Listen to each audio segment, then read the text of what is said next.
Hello বন্ধুরা, আজকে আপনাদের সামনে আমি পাস্ট ইনডেফিনিট টেন্সের প্যাসিভ ভয়েস নিয়ে চলে এসেছি। আজকে পাস্ট ইনডেফিনিট টেন্সের প্যাসিভ ভয়েস সম্পর্কে আলোচনা করব। ফার্স্ট ইনডেফিনাইট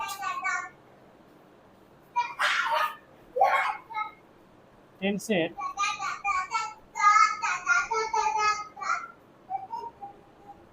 এর passive voice. First indefinite passive voice সম্পর্কে আমরা আজকে আলোচনা করব। সে প্রথমে চলে যাই নিয়মে। আজকে রুল 4 হবে। 1 নম্বর নিয়ম, আপনারা সবাই জানেন অবজেক্টকে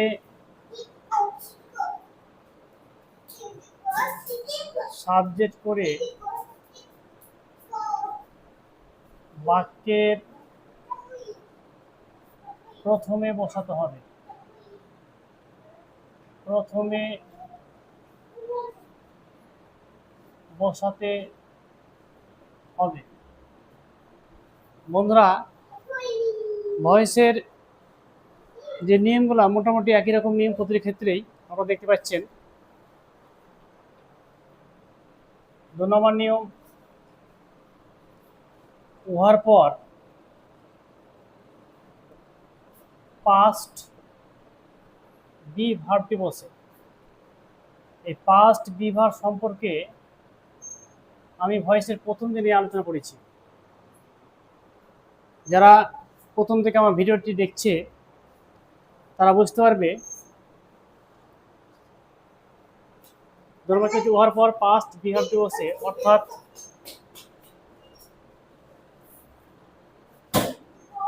বসে অর্থাৎ was oblique where। 3 নম্বর, তারপর মেন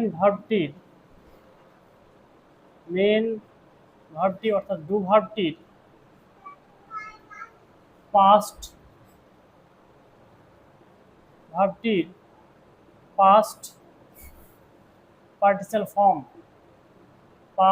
পার্টিসিপাল ফর্মটি বসে। ভয়েসের ক্ষেত্রে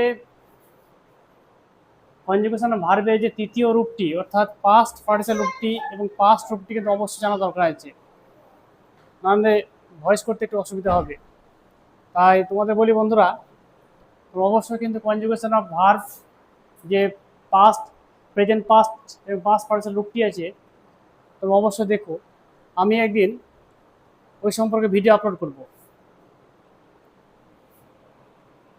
4 নম্বর, উহার পর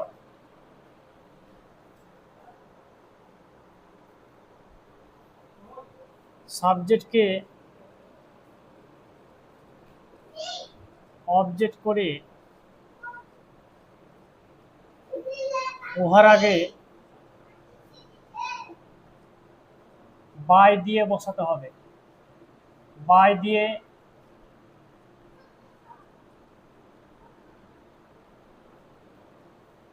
বসাতে হবে।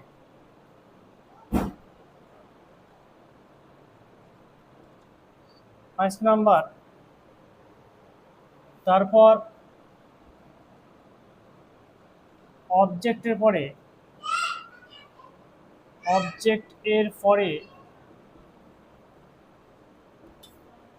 যাহা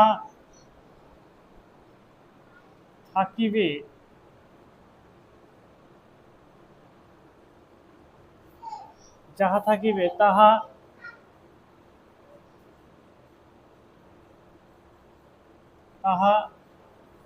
বসে। এই গেল পাস্ট ইনডিফিনিটের 5টি স্টেপ। আমরা এই স্টেপগুলো ফলো করে আমরা পাস্ট ইনডিফিনিট টেন্সের প্যাসিভ ভয়েসটি সম্পূর্ণ করব। আমি চলে আসছি এক্সাম্পলে, একটা এক্সাম্পল দিই আমি, তাহলে তোমাদের বুঝতে সুবিধা হবে। উই কট দ্য থিফ, আমরা চোরটিকে ধরেছিলাম। উই কট দ্য থিফ, আমরা চোরটিকে ধরেছিলাম।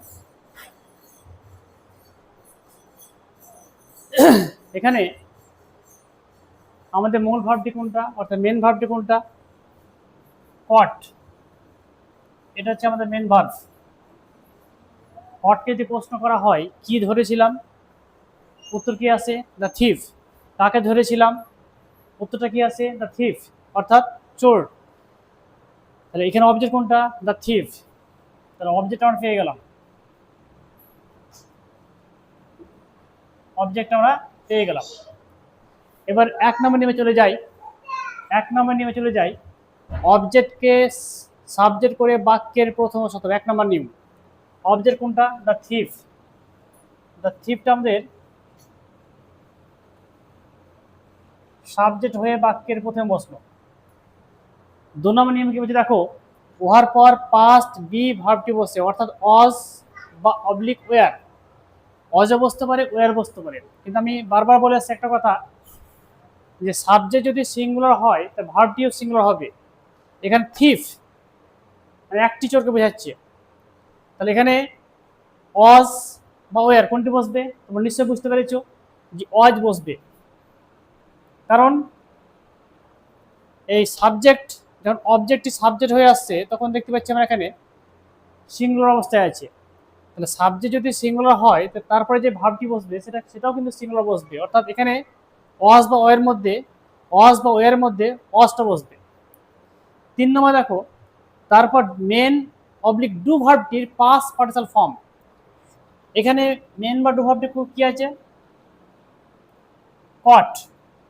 তাহলে কটে যদি আমরা, কটটা কিন্তু পাস্ট অবস্থায় আছে, এই কটটা এখানে পাস্ট অবস্থায় আছে, এই কটটা যদি পাস্ট পার্টিসিপাল করি আমরা, কটই হবে। হ্যাঁ, বানান একই, বানানের কোনো পরিবর্তন হবে না। কট, উচ্চারণ এবং বানানে কোনো পরিবর্তন হয়েছে না এখানে আমরা দেখতে পাচ্ছি।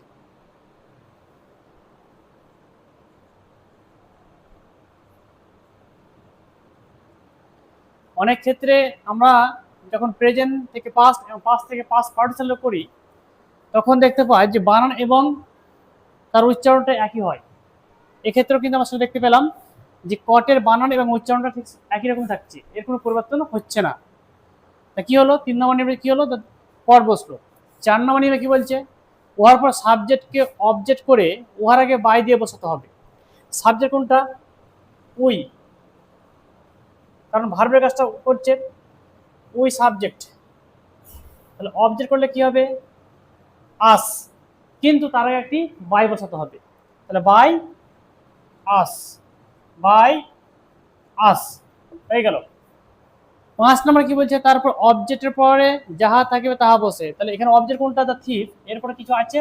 নেই, তাহলে আমাদের বসানোর কোনো প্রয়োজন নেই এখানে। তাহলে বন্ধুরা তোমরা বুঝতে পারছো, তাহলে এইভাবে আমরা 5টা নিয়ম, 5টা যে স্টেপ সেটা ফলো করে আমরা পাস্ট ইনডিফিনিট প্যাসিভ সম্পূর্ণ করলাম। তাহলে আমি আরেকটা এক্সাম্পল দেই যেটা বুঝতে তোমাদের সুবিধা হবে। 2 নম্বর এক্সাম্পল দেই।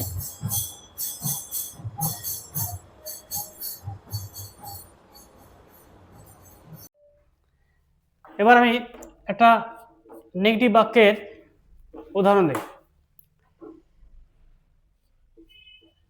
হি ডিড নট রিটার্ন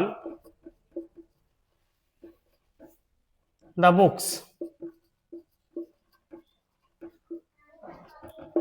এবার he did not return the books, দেখো বাক্যটি নেগেটিভ অবস্থা আছে কারণ নট যোগ আছে। তাহলে এখানে প্রথমত আমাদেরকে মেন ভার্বটা চিনতে হবে। মেন ভার্বটা কোনটা? ডিড কখনো মেন ভার্ব নয়, মেন ভার্বটা হচ্ছে আমাদের রিটার্ন। মেন ভার্বকে প্রশ্ন করো সে কি ফেরত দেয়নি, উত্তরটা কি আসবে? বুকস। তাহলে মেন ভার্বকে যদি কি দিয়ে প্রশ্ন করা হয় তাহলে উত্তরটা কি আসবে? সে কি ফেরত দেয়নি, উত্তর আসবে বুকস। তাহলে অবজেক্ট কোনটা? The books. তাহলে এখানে আমরা অবজেক্টটা পেয়ে গেলাম। তাহলে 1 নম্বর নিয়ম কি বলছে? অবজেক্টকে সাবজেক্ট করে বাক্যের প্রথম বসাতে হবে। তা বুকস অবজেক্ট বাক্যের প্রথম বসালাম। তারপর পাস্ট বিহারিতে বসে, অর্থাৎ ওয়াজ বা ওয়ার। তাহলে এখানে তোমাদের মনে হবে ডিড আছে, ডিডটা বসে যাবে না, কারণ ডিড আছে বলেই বাক্যটি পাস্টে আছে, কারণ রিটার্নটা প্রেজেন্টে আছে। দেখো রিটার্নটি কিন্তু প্রেজেন্টে আছে, আর ডিড আছে বলে বাক্যটি পাস্ট টেন্সে আছে। তাহলে এই ডিড এর পরিবর্তে ওয়াজ বা ওয়ার বসাতে হবে, অর্থাৎ পাস্ট বিহারটি বসাতে হবে। তা ডিড এর পরিবর্তে ওয়াজ বা ওয়ার বসাতে হবে, অর্থাৎ পাস্ট বিহারটি বসাতে হবে। তাহলে এখানে একটা বুকস বলেছে, তাহলে অনেকগুলা, তাহলে অর্থাৎ নিশ্চয়ই ওয়ার বসবে, ওয়াজ বসবে না। একটি হলে ওয়াজ বসতো। এবার নট বসে যাবে, কারণ বাক্যটি নেগেটিভ আছে। আর যদি নট না বসানো হয় বাক্যটি অ্যাফার্মেটিভ হয়ে যাবে, তার পুরো বাক্যটির মানেটাই পরিবর্তন হয়ে যাবে। The books were not. এবার মূল ভার্বটি অর্থাৎ মেন ভার্বটির পাস্ট পার্টিসিপল ফর্ম করতে হবে, রিটার্ন। তাহলে রিটার্নের সঙ্গে যদি ইডি যোগ করে দেই, তাহলে কিন্তু মূল ভার্বটি বা ডু ভার্বটি পাস্ট পার্টিসিপল হয়ে যাবে। The books were returned. এবার তারপর কি নিয়মে কি বলছে যে সাবজেক্টকে অবজেক্ট করে উহার আগে বাই দিয়ে বসাতে হবে। সাবজেক্ট কোনটা? হি। অবজেক্ট করলে কি হবে? হিম। তারা কি বসাতে? বাই। তাহলে বাই হিম, বাই হিম। তাহলে এখানে যদি আমাদের এই ডিড নট দিয়ে কোনো বাক্য থাকে, তাহলে কিন্তু আমাদের ঘাবড়ার কোনো প্রয়োজন নেই, কারণ ডিড মানে হচ্ছে ওয়াজ বা ওয়ার। প্যাসিভ ভয়েসের ক্ষেত্রে যখন আমরা প্যাসিভ ভয়েস করবো, ডিড মানে ধরতে হবে ওয়াজ বা ওয়ার, কিন্তু ওয়াজ বসবে না, ওয়ার বসবে, কারণ নির্ভরশীল সাবজেক্টের উপর, কারণ সাবজেক্টটি একটি হলে ওয়াজ, অনেকগুলো হলো ওয়ার। তারপরে এখানে দেখতে পারো বন্ধুরা। তাহলে বন্ধুরা, আমার যদি শেখানোর পদ্ধতি ভালো লেগে থাকে তো অবশ্যই আমার চ্যানেলটি নাম সুধাকর ইংলিশ টিউটোরিয়াল সাবস্ক্রাইব করবেন, তার সঙ্গে সঙ্গে লাইক আর কমেন্ট অবশ্যই করবেন। তোমাদের ভালোবাসা আমাকে আরও এগিয়ে নিয়ে যাবে, আমি নতুন নতুন ভিডিও নিয়ে আসবো। আমি আরও এভাবে স্টেপ বাই স্টেপ আমি কিন্তু গ্রামাটিক্যাল যে অংশগুলো আছে শেখাবো, তারপর আর্টিকেল প্রিপারেশন সমস্ত কিছু ধাপে ধাপে শেখানো হবে, জানানো হবে আপনাদেরকে।